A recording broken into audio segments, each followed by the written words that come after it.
Assalamualaikum warahmatullahi wabarakatuh. Alhamdulillah, sholli ala Rasulillah Muhammad ibni Abdillah, la haula wa la quwata illa billah, amma ba'du. Qala Allah Ta'ala fil Qur'anil Karim, a'udzu billahi minasyaitonir rajim. Ya ayyuhalladzina amanu ittaqullaha haqqa tuqatih wa la tamutunna illa wa antum muslimun. Wa qala sallallahu alaihi wasallam, fa inna asdaqal haditsi kitabullah wa inna afdalal huda hudan nabi sallallahu alaihi wasallam wa syarrul umuri muhdatsatuha wa kullu muhdatsatin bid'ah wa kullu bid'atin dhalalah wa kullu dhalalatin finnar. Bapak Ibu jemaah sekalian yang rahmati Allah Subhanahu wa taala, alhamdulillah amin, pada kesempatan malam hari ini kita bisa melanjutkan kembali kajian HPT Himpunan Putusan Tarjih Muhammadiyah. Kita akan melanjutkan masih dalam bab keimanan. Pertemuan yang lalu sudah sampai pokok keimanan yang keempat, iman kepada Rasul. Sekarang masuk pada pokok yang kelima, al-imanu bil yaumil akhir, beriman kepada hari akhir. Hari akhir yang dimaksud adalah hari kiamat. Jadi kita sering menyebut ini adalah hari terakhir kita kumpul. Padahal setelah terkumpul itu besok masih ada hari lagi. Ada anak-anak sekolah mengatakan ini hari terakhir, ini hari perpisahan. Padahal besok masih ada hari. Bapak yang kerja di kantor karena dipindah tugaskan, ada jabatan baru di luar kota, lalu pamitan ini hari terakhir. Lalu besok masih ada lagi. Sehingga di sini yang dimaksud al-imanu bil yaumil akhir, beriman kepada hari akhir, itu yang dimaksud hari kiamat. Kiamat dalam pengertian kiamat sugro, kematian. Jadi kematian itulah hari terakhir.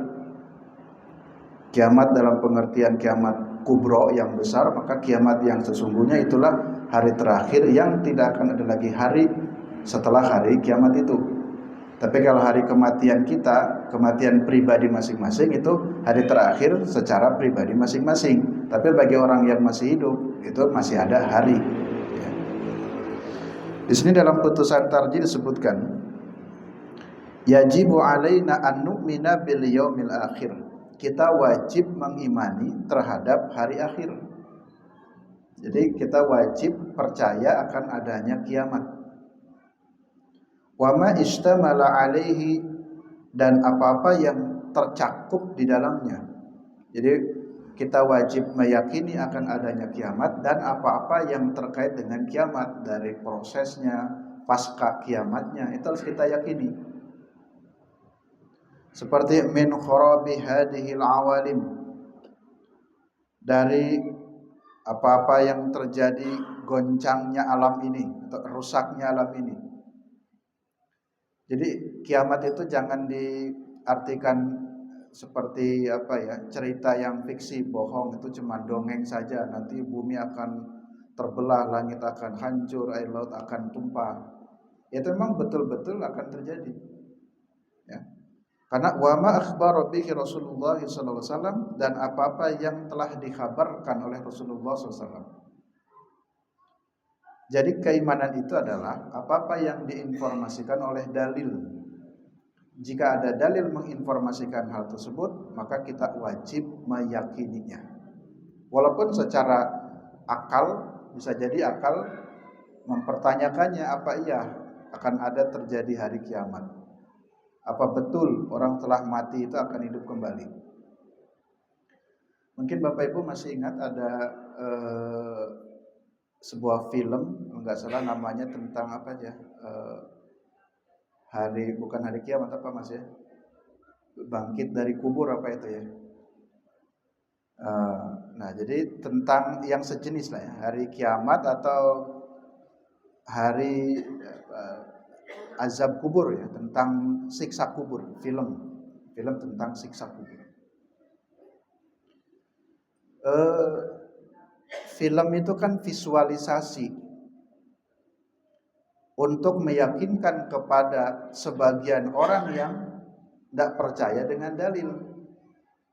Kalau Bapak Ibu yang biasa ngaji, yang biasa ikut taklim, yang biasa ke masjid, dibacakan dalil-dalil akan percaya. Tapi bagi sebagian orang yang tidak ngaji, bagi sebagian orang yang tidak mengikuti kajian-kajian keagamaan, bisa jadi itu belum yakin.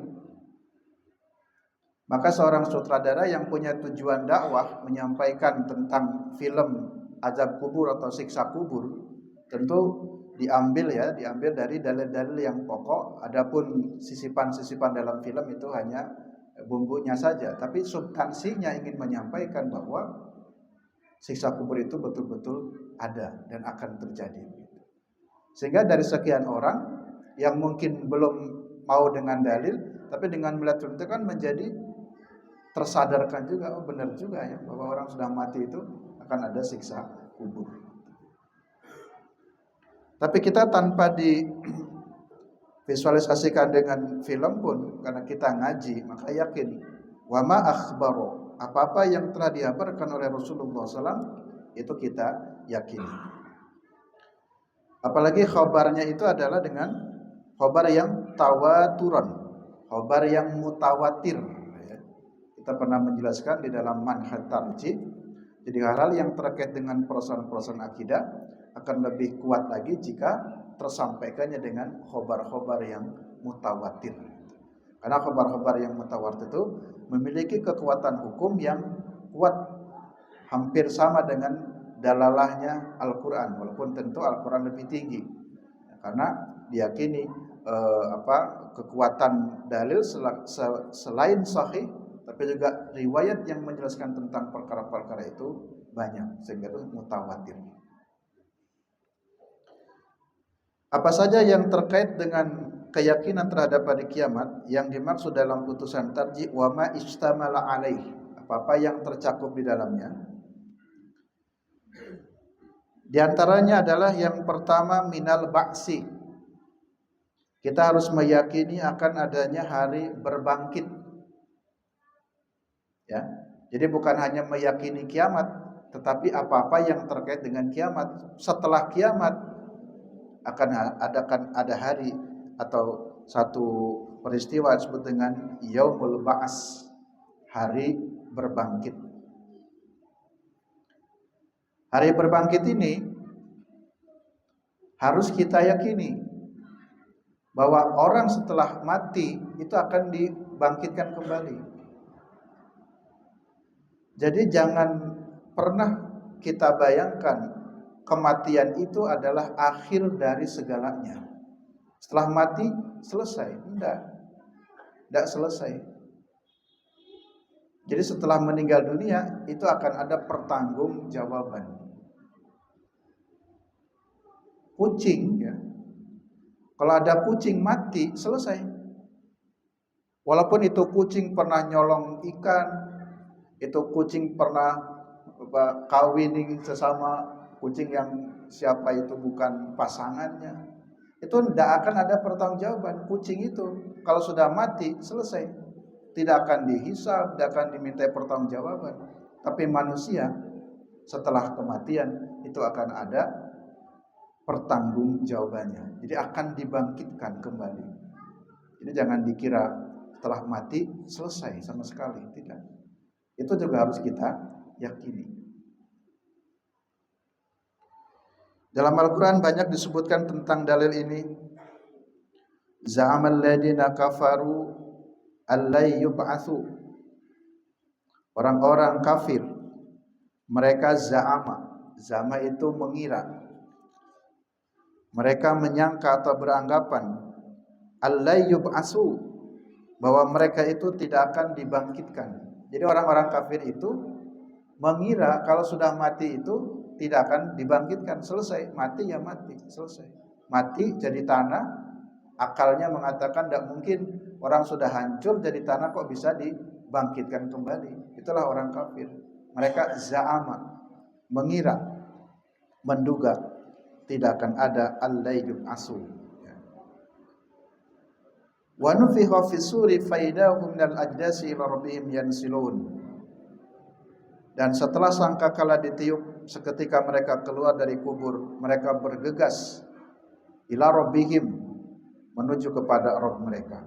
Nah, setelah nanti ketemu dengan Allah, bertemu dengan Rabb, qalu, barulah mereka berkata begini, ya wailana, celakalah kami. Jadi orang-orang kafir nanti setelah kematian dibangkitkan, yaumul ba'ats, dibangkitkan, mereka akan berkata, ya wailana, celakalah kami. Man ba'atsana min marqadina, siapakah yang membangunkan dari tidur ini? Jadi siapakah yang membangunkan dari tidur ini? Jadi maksudnya setelah mati lah kok malah dihidupkan kembali. Siapa itu? Man ba'atsana min marqadina. Hada ma wa'ada ar-Rahman wa sadaqal mursalun. Ketahuilah, inilah janji Allah. Apa yang telah Allah janjikan dulu waktu kamu hidup di dunia, sekarang terbukti. Maka kita masih diberi kesempatan oleh Allah berada di dunia ini. Ini janji-janji Allah yang dikatakan bahwa nanti setelah kematian itu akan ada hari berbangkit. Jangan sebelum kita meninggal kita tidak meyakininya, baru kita yakin, baru kita sadar kalau sudah meninggal dunia. Sehingga setiap apa yang kita lakukan ini harus menjadi satu keresahan, kegelisahan. Apakah nanti di hari akhir nanti kita akan baik-baik saja menghadapi hisab nanti kelak? Jadi sebelum kita meninggal dunia, kita kan dianjurkan banyak berwasiat. Berwasiat jika ada hal-hal yang memang perlu diwasiatkan. Kita tanya dulu anak-anak, ditanyakan, nak, barangkali ada hutang piutang bapak ibu yang ibu lupa, tolong diingatkan. Beberapa hari yang lalu ini mendapat pertanyaan ke pusat tarjih, ada pertanyaan begini. Pertanyaannya sederhana, tapi sungguh ini sangat dalam menurut saya. Dan mohon jawaban. Jadi, dia itu dulu pernah minta sepotong besi. Tapi minta sepotong besinya itu kepada pak tukang yang sedang bekerja.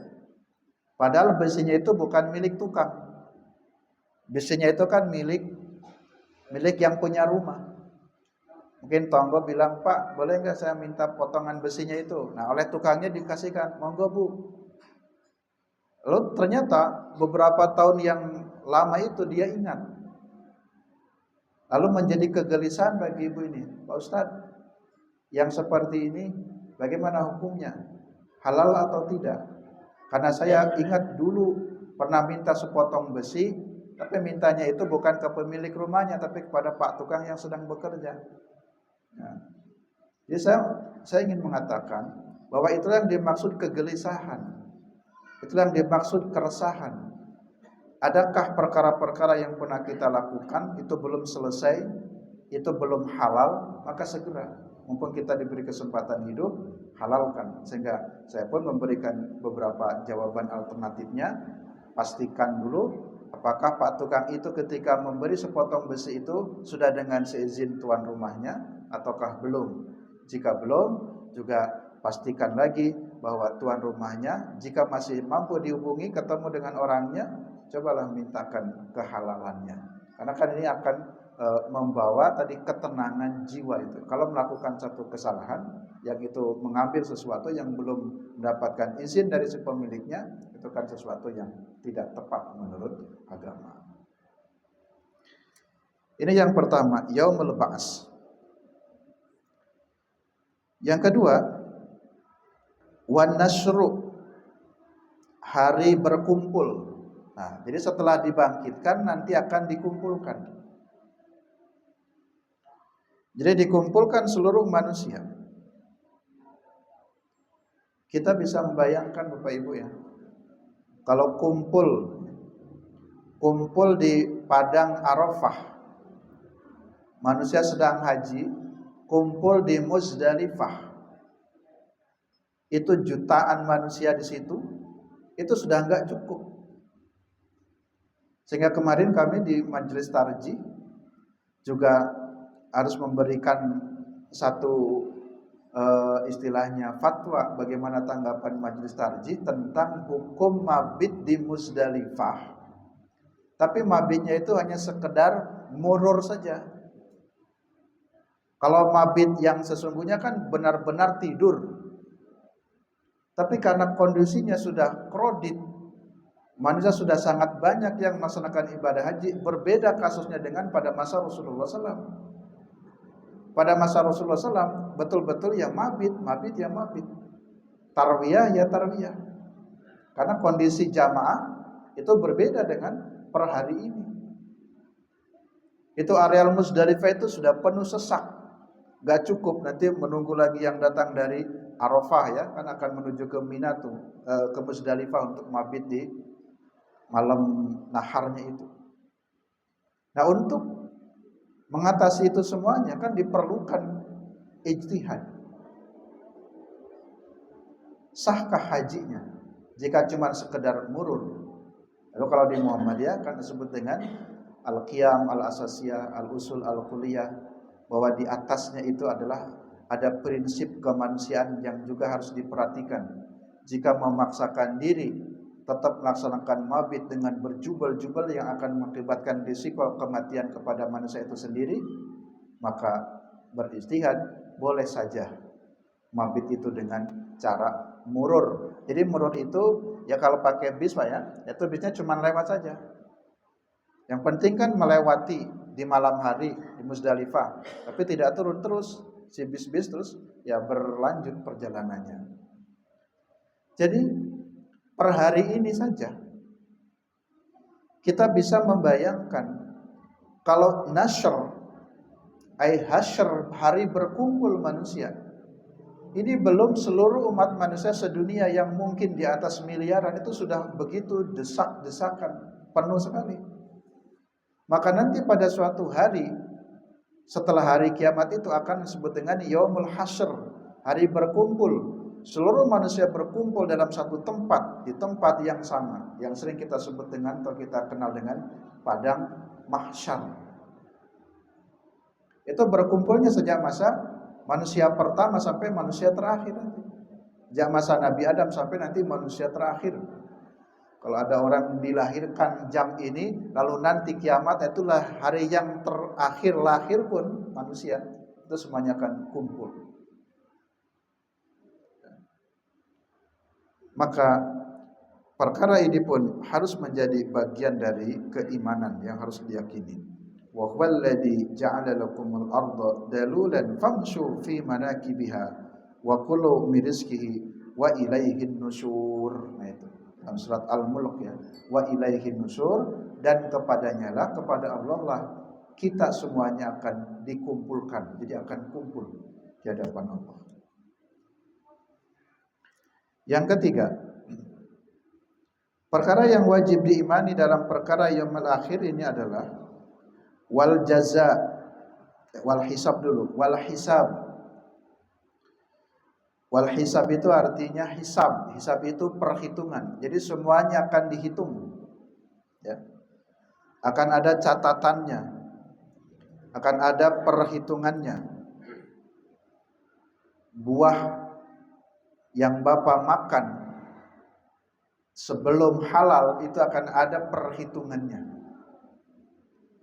Sehingga ada satu sirah, seorang sahabat, saya lupa, itu sahabat ini kebetulan rumahnya dekat dengan tetangga yang punya kurma, pohon kurma. Sehingga pohon kurmanya itu ketika berbuah itu kan buah kurmanya berjatuhan di sekitar pekarangannya. Ini si sahabat ini saking menjaga supaya seluruh makanan yang masuk ke dalam perut dirinya dan ke perut anak-anaknya harus secara halal. Jadi setiap pagi itu selalu membersihkan dulu, jangan sampai ada kurma di sekitar halamannya. Tujuannya supaya anak-anaknya saat bangun nanti tidak tertarik lalu ingin makan kurma itu. Jadi seperti itulah kehati-hatian. Kalau memang ini bukan milik kita, jangan kita makan, jangan kita minum. apalagi kalau dengan sengaja memakan, meminum yang sungguhnya bukan milik kita. Itu disebut dengan istilah korupsi. Jadi para koruptor ya, mohon maaf ya, yang melakukan tindakan korupsi yang sungguhnya dia seorang muslim, dia paham agama, atau bahkan kementeriannya pun kementerian agama yang paham agama kok masih melakukan tindakan korupsi. Nah, saya kira ini sesuatu hal yang tidak tepat sekali. Jadi salah, tindakan yang salah. Karena kita tahu dan kita harus meyakini bahwa akan ada yaumul hisab. Rabbana gfirli wali walidayya walil mu'minina yauma yaqumul hisab. Nabi Ibrahim pun berdoa, ya Allah, ighfirli, ampunilah aku, wali walidayya, kedua orang tuaku, walil mu'minina, dan kaum mukminin, yauma yaqumul hisab, kelak nanti pada hari peradilan, hari perhitungan, hari hisab.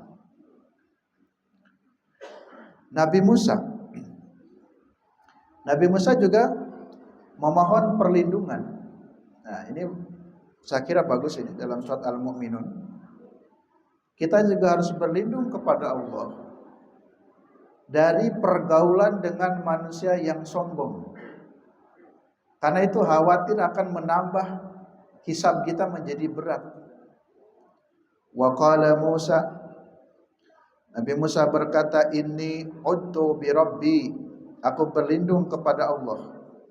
Rabbi, Rabbku, wa rabbukum, dan Rabb kalian, min kulli mutakabbirin, aku berlindung kepadamu ya Allah dari orang-orang yang sombong, orang-orang yang la yu'minu bi yaumil hisab, orang-orang yang tidak meyakini akan adanya hari hisab. Sehingga di dalam konsep pergaulan kita perlu memilah dan memilih ya.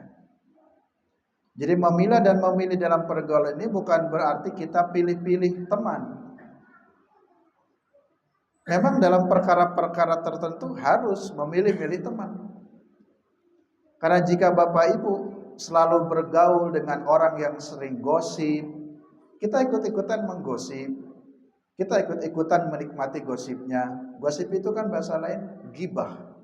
Yang kita sudah tahu ghibah itu dalam agama. Berarti kita harus berlindung kepada Allah. Jangan sampai kita bergaul dengan orang-orang yang justru nanti akan memperberat hisab kita. Kita berhati-hati, jangan bergaul dengan pergaulan lingkungan masyarakat yang kira-kira justru pergaulan itu malah menjadikan kita malas ke masjid, malas ngaji, bahkan justru menjadikan perbuatan-perbuatan kita malah perbuatan yang melanggar syariat, melanggar agama. Justru kalau pergaulan dengan begitu, kita harus berta'awud itu. Ya Allah, aku berlindung dari orang-orang yang sombong, orang-orang yang tidak mengimani adanya hari hisab. Itu kan sebagai bentuk sikap. Orang yang meyakini hari hisab harusnya pergaulannya baik.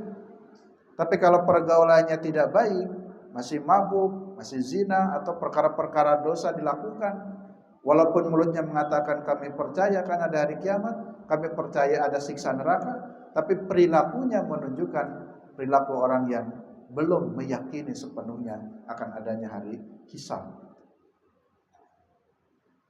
Yang keempat, beriman kepada hari akhir itu juga beriman maknanya kepada wal jaza, beriman kepada pembalasan. Di akhir endingnya dari kehidupan manusia itu ada yaumul jaza, hari pembalasan. Pembalasannya jika orang-orang baik masuk ke dalam surga, dan pembalasannya bagi orang-orang yang buruk akan masuk ke dalam neraka. Jadi surga dan neraka itu ada dan harus diyakini. Bapak-bapak, Ibu-ibu jemaah sekalian yang rahmati Allah Subhanahu wa taala. Kemudian dalam HPT disebutkan kondisi manusia, Bapak Ibu, dalam menghadapi jaza, balasan, ending yang terakhir, itu dikelompokkan menjadi 3 kelompok. Jadi nanti manusia di akhirat itu akan kira-kira menjadi 3 kelompok atau 3 golongan dalam mendapatkan jaza, balasan. Yang pertama, faminhum mayyadkhulun nar. Di antara manusia itu akan ada yang masuk ke dalam neraka. Ya, nanti seluruh manusia itu sejak Nabi Adam sampai manusia terakhir ada yang masuk ke dalam neraka. Dan masuk ke dalam nerakanya itu khalidan fiha, akan kekal. Kekal itu selama-lamanya. Ya selama-lamanya itu tiada batas. Jangan pernah berpikir nanti mungkin ada batasnya lalu kembali ke alam dunia. Tidak ada. Ya sudah di neraka selamanya. Jadi nanti akan ada wa minhum, di antara mereka manusia yang yadkhulun nar, akan masuk ke dalam neraka, khalidan fiha, akan kekal di dalamnya. Wala yakhruju minha, dia tidak akan pernah keluar dari neraka itu. Wah, ngeri sekali itu. Kalau orang masuk ke neraka, kekal di dalamnya, tidak akan pernah keluar dari neraka itu. Siapa mereka? Tarji memutuskan dalam fatwanya atau dalam putusannya, orang-orang yang masuk neraka yang kekal tidak akan keluar lagi neraka, wahum al-kafirun. Mereka adalah orang-orang kafir. Wal musyrikun, orang-orang musyrik. Tentu musyrik di sini dalam pengertiannya murtad, ya. Dia sudah tidak meyakini Allah. Orang-orang yang kafir itu kekal di dalam nerakanya. Seperti dijelaskan di dalam Al-Qur'an, innal ladzina kafaru, sesungguhnya orang-orang kafir, min ahlil kitabi wal musyrikina, orang-orang kafir dari kalangan ahlul kitab wal musyrikin, dan juga orang-orang musyrik, fi nari jahannam khalidina fiha. Jadi mereka itu disebutkan oleh Allah akan masuk ke dalam neraka, khalidina fiha, akan kekal di dalamnya.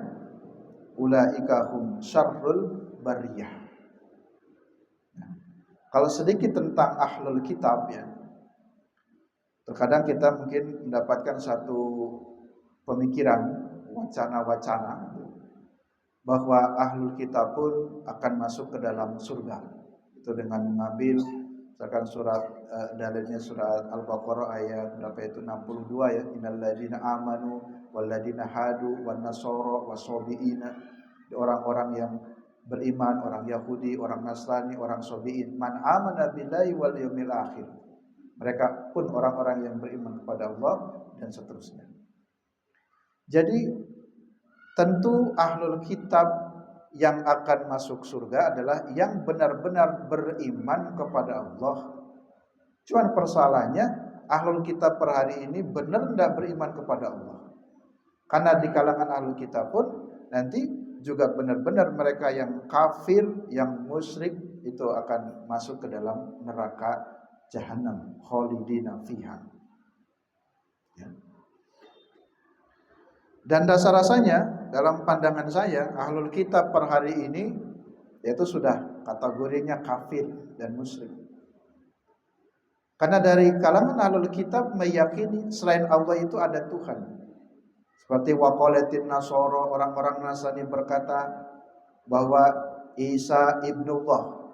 Isa itu kan anaknya Allah, meyakini Tuhan punya anak. Ini kan keluar dari tauhid.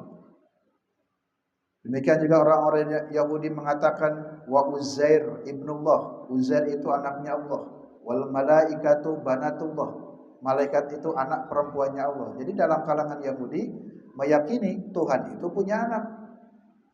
Uzair itu anaknya Allah, malaikat banatullah, malaikat itu anak perempuannya Allah. Jadi bisa saja ahlul kitab masuk surga, mungkin saja jika benar-benar beriman kepada Allah. Tinggal persoalannya ajaran-ajarannya itu sudah sesuaikah Orisinilkah ajaran pada masa Yahudi dulu, Nabi Musa, kitab Taurat, kitab Zabur, kitab Injilnya masa dulu? Karena kita meyakini, pernah kita bahas, seluruh kitab-kitab para nabi itu inti ajarannya sama, tauhidullah, ya, mengesahkan Allah.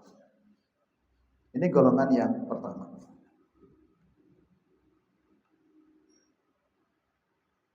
Sebelum yang kedua, di sini dalam putusan tarjih dijelaskan hadis Nabi sallallahu alaihi wasallam. An Ibnu Umar radhiyallahu anhu qala Rasulullah sallallahu alaihi wasallam. Rasulullah sallallahu bersabda, "Idza sara ahlul jannati ilal jannah wa ahlun nari ilan nar." Jadi ketika nanti para calon-calon penghuni surga akan menuju ke surga, calon-calon penghuni neraka akan masuk atau menuju ke dalam neraka.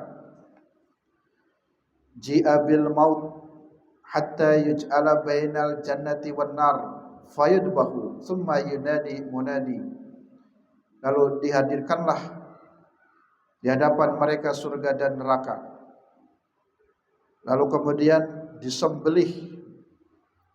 Lalu diserulah oleh malaikat-malaikat begini, "Ya ahlal jannah, wahai kalian penghuni-penghuni surga, khuludun, kalian akan kekal di dalam surga itu. Fala mauta, tidak akan ada lagi kematian bagi kalian." Jadi nanti masuk surga pun ada yang masuk surga dan di surganya kekal. Kekal, tidak akan ada lagi kematian. Ya sudah, selama-lamanya. Demikian pula nanti malaikat menyeru, "Wa ya ahlan nar, wahai penghuni neraka, khuludun, kekalah kalian di dalam neraka. Fala mauta, tidak akan ada kematian bagi kalian yang sudah dalam neraka." Jadi gambaran siksa di neraka itu, ya Bapak Ibu, umpamanya ya, perut ditusuk-tusuk akibat makan riba. Kalau ditusuk, normalnya di dunia ditusuk berkali-kali kan mati. Tapi kalau di neraka, di akhirat, ketika mendapatkan siksa, ditusuk-tusuk, hancur lebur tubuhnya, sakit menjerit, tapi tidak mati-mati begitu. Jadi tidak akan ada lagi kematian kepada penduduk neraka, sebagaimana tidak akan lagi kematian kepada penduduk di surga. Ketika mendapatkan informasi dari malaikat, fayazdadu ahlul jannah farhan ila farhin. Penduduk surga mendapatkan informasi itu, mereka bergembira dengan gembira yang sangat. Alhamdulillah, saya termasuk ahlul jannah dan tidak akan ada lagi kematian. Jadi selamanya di surga. Kemudian wa ahlun nar husnan ila huznihim. Penduduk neraka pun ketika mendapatkan seruan begitu, kata malaikat, "Kekalah kamu di neraka, tidak akan lagi kematian." Mereka sedih yang sangat sedih. Istilahnya menyesal yang sangat sesalnya. Karena waktu di dunia tidak memperhatikan apa-apa yang menjadi peringatan-peringatan Allah. Inilah gambaran kelompok manusia yang pertama. Ada manusia itu yang masuk ke dalam neraka, kekal selamanya. Yang kedua, wa minhum may yadkhulu fiha. Nanti ada kelompok manusia yang akan masuk ke neraka. Tapi setelah itu summa yakhruju minha. Setelah itu akan dikeluarkan dari neraka. Nah, siapakah itu? Akan ada manusia yang masuk ke dalam neraka, tapi kemudian nanti akan dikeluarkan dari neraka itu. Wahum, mereka yang seperti itu, al-mu'minuna al-asuna, orang-orang yang beriman tapi memiliki dosa. Kita bisa menjadi opsi di golongan kedua ini. Kita sudah menjadi mukmin, tapi kita menyadari kita pun banyak dosa. Itulah minimalnya. Dibandingkan dengan golongan pertama, orang kafir akan kekal selamanya di neraka. Di sini orang-orang mukmin, dia beriman pada Allah. Nah, keimanannya inilah yang akan menyelamatkan kita dari neraka. Jadi tidak akan kekal. Tapi kita menyadari kita ada dosa. Kita enggak bersih. Sehingga disebutkan dalam beberapa dalil terkait dengan itu, seperti dalam hadis Nabi an Abi Sa'idin Al-Khudri radhiyallahu anhu anna Nabi sallallahu alaihi wasallam qala idza dakhala ahlul jannah al-jannata, ketika ahli surga masuk ke dalam surga, wa ahlun nar dan ahlu neraka masuk ke dalam neraka, yaqulullah, lalu Allah berfirman. Berarti ini hadisnya hadis qudsi. Allah mengatakan begini, man kana fi qalbihi misqalu habbatin min khardalin min iman. Siapa sajakah dari kalian yang di dalam hatinya masih ada iman, walaupun misqala dzarrah, sebesar biji yang kecil, asalkan masih ada iman, maka fa'ukhrijuhu fayakhruju, orang itu akan dikeluarkan dari neraka. Di bahasa lain, tidak kekal jika masih ada iman. Mohon maaf ya, ada orang Islam, dia meyakini Islam sebagai agama yang benar, tapi dia tidak sholat. Tapi dia yakin, dia syahadat, dia masih meyakini Allah sebagai Tuhannya, Islam sebagai agamanya. Maka orang yang seperti ini tentu dia termasuk kategori al-mu'min. Dia masih seorang mukmin, dia bukan murtad, dia bukan kafir, tapi dia mukmin yang memiliki dosa besar. Jadi al-mu'minun al-asun, tentu dosa-dosanya akan dipertanggungjawabkan, mendapatkan balasannya neraka sebagai balasan dari dosa yang dilakukan. Tapi karena dia masih punya iman, tadi ya, misqala dzarratin minal iman, maka dia fa'ukhrijuhu fayakhruju, dia pun akan dikeluarkan. Kita tidak ingin, jangan sampai mampir dulu ya. Bapak Ibu mau mampir dulu enggak ke neraka? Jangan. Kita berharap, jadi harus bersungguh-sungguh, berusaha sungguh-sungguh, jangan mampir dulu ke neraka. Nah, secara umum tentu akan ada orang-orang yang seperti ini. Inilah pendapat Muhammadiyah. Jadi akan ada yang masuk surga kekal, akan ada yang masuk neraka kekal, itulah orang kafir. Dan akan ada yang masuk neraka tidak kekal, akan keluar lagi, ya. Itulah orang-orang yang dia masih memiliki iman tapi berdosa. Yang terakhir, yang ketiga, wa minhum, di antara mereka manusia, mayadkhulul jannata, akan ada yang masuk ke dalam surga. Nah ini kita berharap di sini ada manusia itu nanti yang masuk ke dalam surga, dan masuk surganya itu fayakhludu, akan kekal. Tentu mereka inilah yang kategorinya, kalau dalam Al-Quran banyak kalimatnya alladzina amanu wa amilus sholihat, dia punya iman dan punya amal soleh. Kalau saya tadi memberi contoh, dia punya iman tapi dia tidak punya amal soleh, dia tidak sholat, dia tidak beramal, dia tidak melakukan amalan-amalan. Apa yang mau dibawa ke surga? Cuman mengandalkan iman saja belum cukup. Tapi kita berharap masuk di kelompok yang ketiga ini. Kita semuanya masuk ke dalam surga, punya iman, punya amal soleh.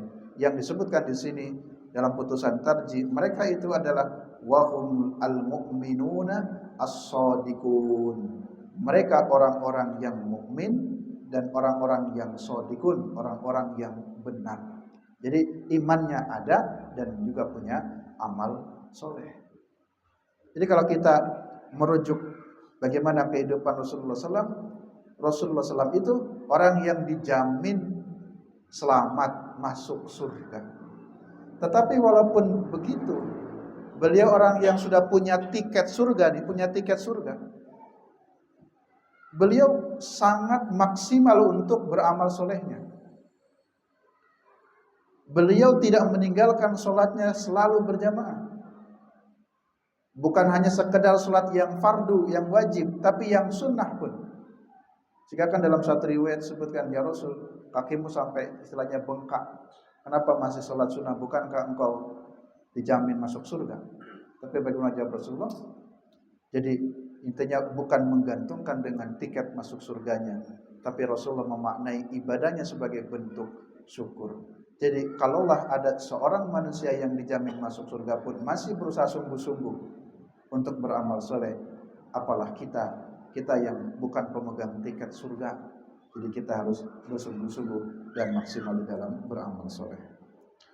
Demikian bapak-bapak, ibu, jemaah sekalian yang dirahmati Allah Subhanahu wa taala, kita menyelesaikan satu bab iman kepada hari akhir menurut putusan Tarjih Muhammadiyah. Jadi apa-apa yang disampaikan ini bagian dari sikap pandangan ya dalam hal akidahnya seperti itu, mengimani kepada hari akhir. Mudah-mudahan ada manfaatnya. Kurang lebihnya mohon maaf. Billahi taufiq wal hidayah. Assalamualaikum warahmatullahi wabarakatuh.